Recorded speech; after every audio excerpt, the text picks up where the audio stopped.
Hello बच्चों, कैसे हैं आप सभी। उम्मीद करती हूँ आप सभी बहुत अच्छे से होंगे और खूब अच्छे से पढ़ाई भी कर रहे होंगे। बच्चों, ऑनलाइन क्लास में मज़ा आता है ना।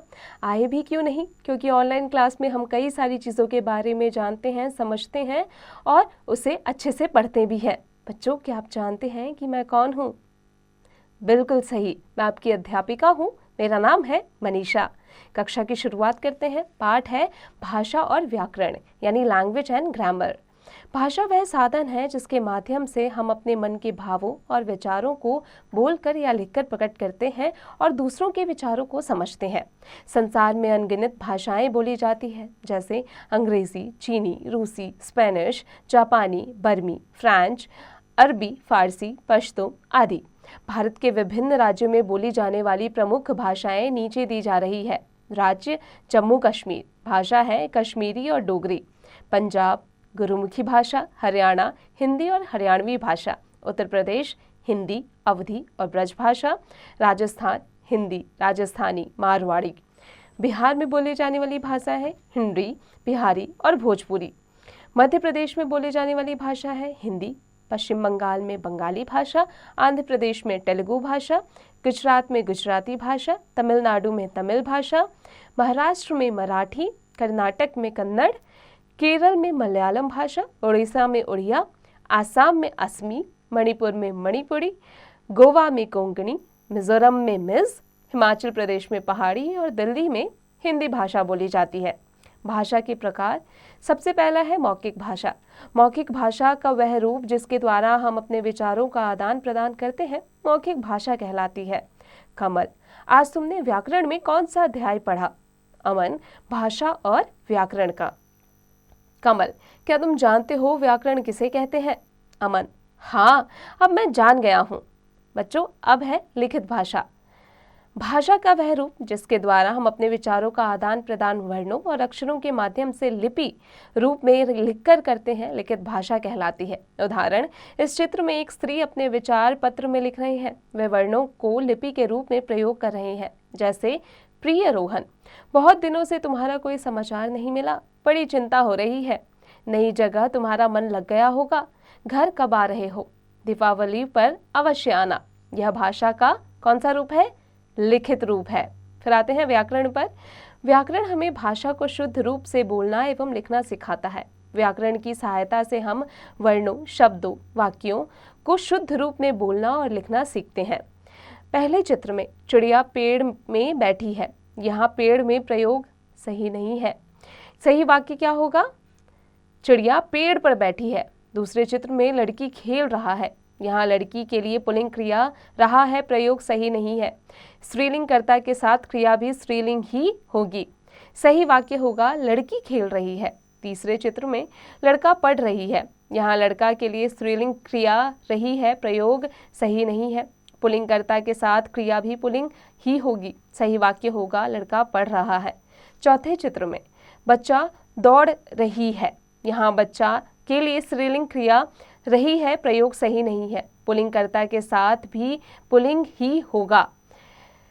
सही वाक्य होगा बच्चा दौड़ रहा है। प्रत्येक भाषा के शब्दों और वाक्यों को सही बोलने और लिखने के लिए नियम होते हैं। बच्चों, अब आते हैं मुख्य बातें पर। भाषा वह साधन है जिसके माध्यम से हम अपने मन के भावों और विचारों को बोलकर या लिखकर प्रकट करते हैं और दूसरों के विचारों को समझते हैं। बोलकर अपनी बात दूसरों तक पहुंचाना भाषा का मौखिक रूप है। लिखकर अपनी बात दूसरों तक पहुंचाना भाषा का लिखित रूप है। मनुष्य की तरह पशु पक्षी भी बोलते हैं। सभी पशु पक्षियों की अपनी अपनी बोलियां होती है। व्याकरण हमें भाषा को शुद्ध रूप से बोलना एवं लिखना सिखाता है। अब आते हैं अभ्यास पर। मौखिक प्रश्न, निम्नलिखित प्रश्नों के उत्तर बताइए। बच्चों, यहाँ पर कुछ प्रश्न दिए गए हैं जो कि अभी हमने पाठ में पढ़ा है। इसका अभ्यास स्वयं कीजिएगा। अब लिखने की बारी। सही उत्तर के आगे सही का चिन्ह लगाइए। विचारों तथा भावों के आदान प्रदान का साधन क्या है? ये तीनों। बच्चों, आगे का अभ्यास स्वयं कीजिएगा। नीचे दिए गए शब्दों की सहायता से रिक्त स्थान भरिए। हम डैश अपने विचारों दूसरों तक पहुंचाते हैं और दूसरों से उसे सुनकर समझते हैं। क्या? बोलकर। बच्चों, आगे का अभ्यास स्वयं कीजिएगा। बॉक्स में उचित वर्ण भरकर भारत में बोली जाने वाली भाषाओं के नाम बताइए। बच्चों, इसके बारे में हमने पाठ में पढ़ा है। इसका अभ्यास स्वयं कीजिएगा। सही कथन पर सही का तथा गलत कथन पर गलत का निशान लगाइए। पत्र मौखिक भाषा का एक रूप है। गलत। बच्चों आगे का अभ्यास स्वयं कीजिएगा। अशुद्ध वाक्यों को शुद्ध कीजिए। बिल्ली काली दूध पी गई। काली बिल्ली दूध पी गई। आगे का अभ्यास स्वयं कीजिएगा। निम्नलिखित प्रश्नों के उत्तर लिखिए। बच्चों पाठ की सहायता से इसे स्वयं कीजिएगा। नीचे दिए गए वर्ग पहेली में कुछ भारतीय भाषाओं के नाम छिपे हैं, उन्हें ढूंढकर लिखिए। इसका अभ्यास स्वयं कीजिएगा। क्रियात्मक कार्य समाचार पत्रों, पत्रिकाओं, पुस्तकों या इंटरनेट की सहायता से किन्हीं दो राज्यों की परंपरागत पोशाक पहने चित्र एकत्र कीजिए। अब उन्हें दिए गए स्थानों पर चिपकाइए तथा उनके नीचे उनके प्रदेशों के नाम तथा यहाँ बोले जाने वाली भाषाओं के नाम लिखिए। इसका अभ्यास स्वयं कीजिएगा। इन्हें भी जानिए। हिंदी भाषा। हिंदी संवैधानिक रूप से भारत की प्रथम राज्य भाषा और भारत की सबसे अधिक बोली और समझी जाने वाली भाषा है। चीनी, स्पेनिश और अंग्रेजी के बाद यह विश्व में सबसे अधिक बोले जाने वाली भाषा भी है। हिंदी और इसकी बोलियां उत्तर एवं मध्य भारत के विविध राज्यों में बोली जाती हैं। भारत और अन्य देशों में 60 करोड़ से अधिक लोग हिंदी बोलते हैं, पढ़ते हैं और लिखते हैं। फिजी, मॉरिशस, गयाना, सूरीनाम की अधिकतर और नेपाल की कुछ जनता हिंदी बोलती है।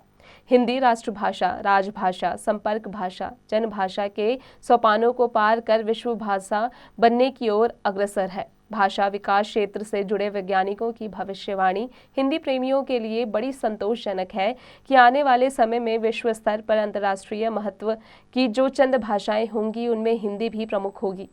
हिंदी शब्द का संबंध संस्कृत शब्द सिंधु से माना जाता है। सिंधु सिंध नदी को कहते हैं और उसी आधार पर उसके आसपास की भूमि को सिंधु कहने लगे। यह सिंधु शब्द ईरानी में जाकर हिंदू, हिंदी और फिर हिंद हो गया। बाद में ईरानी धीरे धीरे भारत के अधिक भागों से परिचित होते गए और इसे शब्द के अर्थ में विस्तार होता गया तथा हिंदी शब्द पूरे भारत का वाचक हो गया। इसी में ईरानी का एक प्रत्यय लगने से हिंक एक हिंदिक बना जिसका अर्थ है हिंद का। यूनानी शब्द इंडिका या अंग्रेजी शब्द इंडिया आदि इस हिंदिक के ही विकसित रूप है। हिंदी भाषा के लिए इस शब्द का प्राचीनतम प्रयोग शरफुद्दीन यज़ जमादी के जफरनामा 1424 में मिलता है। बच्चों उम्मीद है कक्षा में हमने जो भी पढ़ा आपको अच्छे से समझ में आ गया होगा। अब आप इसका निरंतर अभ्यास स्वयं करते रहिएगा।